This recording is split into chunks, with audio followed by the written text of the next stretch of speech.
Hey guys, welcome back to my channel. I'm Hilman, for those who don't know me. I'm a fourth year medical student in Maastricht University in the Netherlands. Today I'm back with another video, and if you watched my last video or some of my previous videos, I already mentioned that I'm studying medicine in Dutch in the Netherlands. And I already mentioned more or less why I decided to do that, even though Dutch is not my mother language, because I originally speak English. So yeah, basically I spoke about my motivation as to why I did that before in the last video. So if you're wondering why I decided to do medicine in Dutch, make sure to check that video out. I might put a link for the video somewhere. But in this video, basically, I'll be talking about how it was studying medicine in Dutch, even though Dutch is not my first language. So I'm going to be pointing out some aspects about studying medicine in Dutch. Just some aspects about it, some general aspects, and then maybe some less attractive aspects. So these aspects are not necessarily good. They're just, yeah, general aspects of studying medicine in Dutch. What you need to know maybe to prepare yourself for studying medicine in Dutch. And then, yeah, basically we'll just continue from there. Just maybe a little background. I did not speak Dutch for so long before I started studying medicine in Dutch. I learned Dutch for about 6-7 months to study medicine in Dutch. So basically just giving you guys perspective as to how it was before studying medicine. I basically did not have that much speaking experience with Dutch before I started to study medicine in Dutch. But anyways, I was motivated in something I really wanted to do. The opportunity was there, so I decided to grasp the opportunity basically. So let's just dive right into the aspects of studying medicine in Dutch or in a second language. And I feel like it let me just say it, if I'm being honest, it was tricky in the beginning. To be honest, it was very tricky because I mean the whole issue of translating back and forth, because like I said, I just studied medicine for 6-7 months before I started. I studied Dutch for 6-7 months before I started studying medicine in Dutch. And because of the way the education is at Maastricht University, it's a problem-based learning system. So you do more of talking rather than the conventional just sitting in the lecture hall and taking in the lectures. So that put me in a spot where I had to talk very often. And because I had not gotten so much talking experience with Dutch, it was of course very tricky for me in the beginning to actually express myself. Now that was the first part. The expression was very limited. I was not able to fully express what I wanted to say. And coming from a background where I was always used to just, expressing myself intellectually, and all of a sudden I find it difficult to explain basic concepts, which I have in my head, but I cannot put it in words. That was for me very tricky. That was very disturbing. Another aspect which I found very tricky in the beginning was, and guys, by tricky I mean actually like difficult. It's doable, but it was just challenging. It was challenging. Another aspect was that I had to translate stuff back and forth a lot of the time. So of course I had not spoken Dutch for that long, so my thoughts were still in English. And that is a very tricky part. When your thoughts are still in another language, you have to translate constantly back and forth. So I would read Dutch books because I'm trying to get the Dutch vocabulary and everything as well, the terminologies in Dutch and everything. So I'll read Dutch books, but I'll read Dutch books and I'll read them, translate them in my head, understand them, and then translate the understanding back to Dutch so I can actually present that in the tutorial groups, for example. That cost me a lot of time.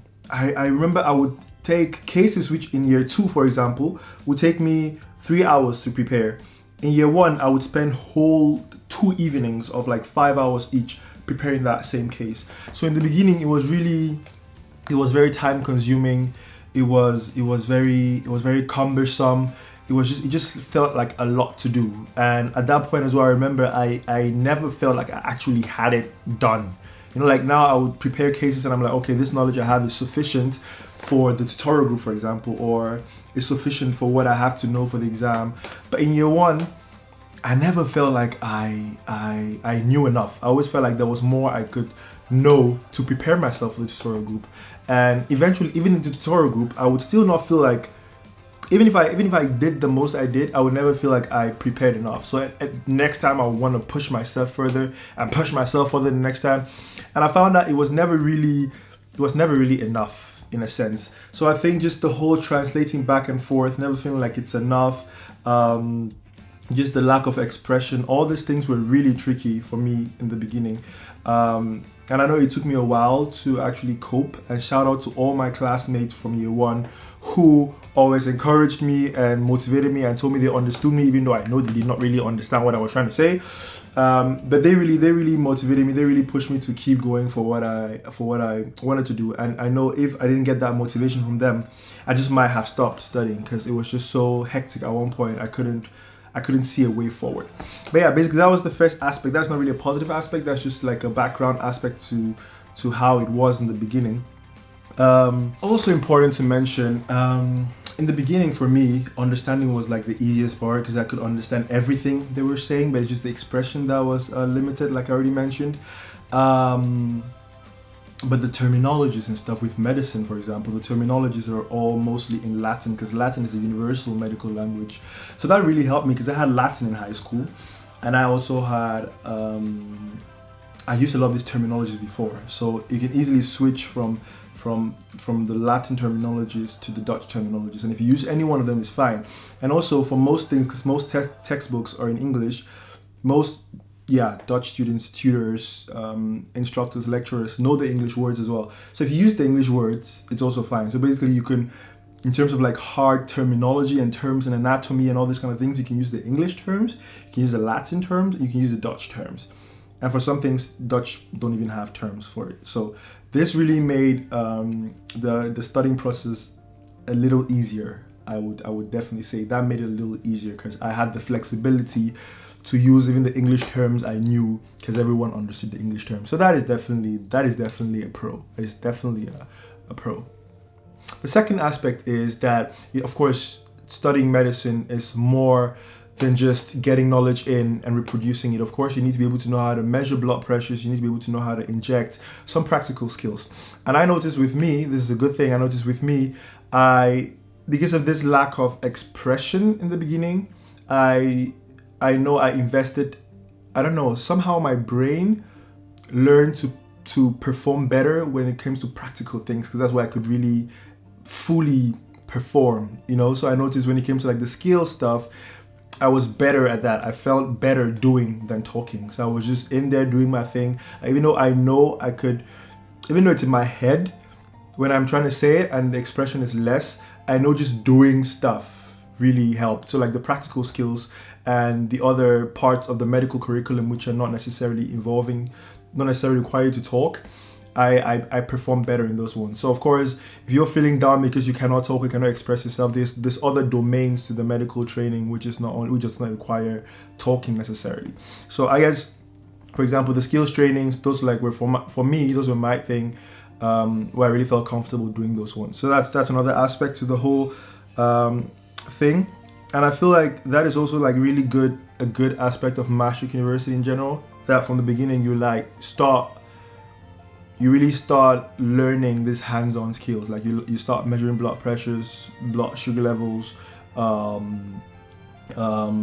urine samples, stools, all these kind of things. You start them from the beginning, so you get this practicality and hands-on skills. So you don't feel like even though you're not performing the best when it comes to like verbal expression and stuff like that, you at least feel like you're getting the skills you need for your future career on the side. So I feel like that was really good, and that really helped me hang in there, because I was like, okay, even if I'm not performing here, this other side is going really good, and that counts for something. So yeah, that's a good aspect. This one is very interesting. My first exam in Dutch, wow.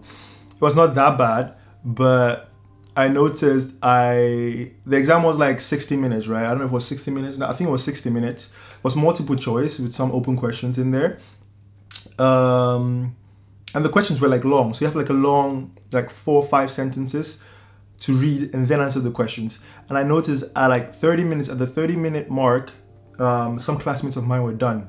They were done, guys. I was not even halfway through that exam, of course, and like a lot of them kept finishing earlier than I did, because I of course had to read the question thoroughly. I couldn't like speed read everything because I wasn't that fast with reading Dutch.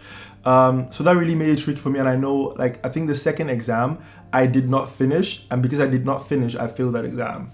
That was for me a really harsh blow. I was thinking about talking to mentors, study advisors. I was like, this is so, because I was the only one pretty much whom I knew at the time who was studying Dutch when Dutch was not their first language. So of course, a problem like that for me, it's very specific. It's not something which the board of advisors may feel like they have to look into because it's just one student. But for me, it really felt heavy at that point. But I know I just had to tell myself it's a matter of practice, and it comes with time, because I know the next exam was definitely much better than that one. But it's just in the beginning phases, there's a lot of stuff you go through, which might seem challenging to you, seem like there's no end to it, but just more practice will do it. And I noticed the next exam was definitely better. I felt more at ease. I didn't talk to anyone about it. I didn't talk to the study advisors. I didn't go as dramatic as I wanted to go, but I just told myself I was going to try, keep trying, and see how it goes the next time. And eventually the next time it went better. And I think if you just hang in there and just keep working on your stuff, you would eventually get to a level where you can also just finish 30 minutes earlier as well. Let's see. And just the next point, yeah, for me, ultimately, it's a privilege to be able to do what I want to do, and study what I want to study. And especially in the Netherlands, Dutch universities, they're really good. They're really, in terms of the quality of education and the delivery and what you get for the education, and just compared to other places where medical school is just super expensive. It's just really a privilege to be able to study what you want to study, to be able to study medicine, because I see people every day who want to study medicine. It's just a privilege. So if you get the chance to study in Dutch or for another language, and you have the ability to study that language and understand it and use that for the medicine you're trying to study, I think you should grab your chance. Like, eventually it's a challenge and it's gonna stretch you in ways you never expected you would be stretched, but ultimately it's gonna be for the better. It increases your flexibility, it increases your resilience. There's a lot of things you get from studying in another language, interacting with people in another language, getting out of your comfort zone and trying to take that extra mile, do something you've never done before. I understand medicine is a challenge generally, and doing it in another language is even more of a challenge. But then again, challenges only make you stronger. And I think when you see these kind of challenges and you have the ability to accept it, by all means, grab it and make it your own. So yeah, I think for me, it was just a privilege. So I tried to be grateful for every second. I was in medicine as a medical student. I was studying medicine, and every knowledge I could grasp, I just grasped it. Even though it was tricky sometimes, but the fact that I was so grateful about it kept me going the whole way. And just another point, and this is more specific for Maastricht University, the masters in medicine, because they had an English bachelor and a Dutch bachelor in medicine, but the masters is all in Dutch anyways. So I noticed, because I had the chance to maybe switch from Dutch to English in my second year, but I just decided to stay in Dutch for some reason. I just felt like I wanted to stay. And I think ultimately I'm better off for that, or at least I'm happier with my choice now, because I have to go do the masters in Dutch anyways, because there is no English masters. And that just, I'm in a more comfortable place now to be like, okay, I'm ready to go into the hospital and do my thing in Dutch. Whereas if I had done the bachelor's in English and I would have to go to the clinics now and talk to patients and everything in Dutch, I don't know how I would have felt about that. I feel like I would have been more tense. I would have had less practice, and it would just be, the stakes would be higher for me. But now, because I've practiced, I've spoken Dutch for so long, I've given so many presentations in Dutch, I'm more relaxed about going into my master's studying in Dutch. So I think if you get the chance and you're thinking about doing it in Dutch or in English, the master's is going to be in Dutch anyway, so you might as well get the practice in if you need to get the practice in then. So yeah, let's go now to maybe the less attractive aspects for me. One of the most important ones is this whole studying in another language, or studying in Dutch when it's not your mother language. It can really play with your mental health, guys. And because of course, if you're trying to if you're doing medicine in Dutch, you already, it tells something about your motivation and drive to want to push yourself further, right? So if you're in there and you're doing that, and it comes with all these challenges, and there's some blowback, and it's giving you some resistance and everything, and you keep going, and you're not aware of what is happening to you mentally with these changes and everything that is happening, guys, that is a tricky place to be in. That is tricky. I know in my first year, guys, some tricky stuff happened in regards to my mental health. I was in low places, which I would never want to be in again. So I know it can be very tricky for your mental health. But of course, like every other mental health situation, you just have to be aware of it and know what is happening. be aware of the changes that are taking place in you at that moment, and try to take the appropriate steps to deal with that. Otherwise, you might just find yourself in a very low place when you could have prevented yourself from getting there. So I think it's very important to focus on your mental health. And I know for me, at least, mental health is one of the things that can play out negatively when you're studying medicine in another language. Secondly, also very important, there is a very, at least for me, there was for me a very high, I was on the pre-stages of developing imposter syndrome. So like basically all my classmates were Dutch, all of them were like European. I was basically the only one I knew so far who had studied Dutch in that short period of time to study medicine in Dutch. So of course I didn't have that much to relate to. A lot of my classmates did not look like me. A lot of the doctors who were practicing did not look like me. So it was like I felt really out of place.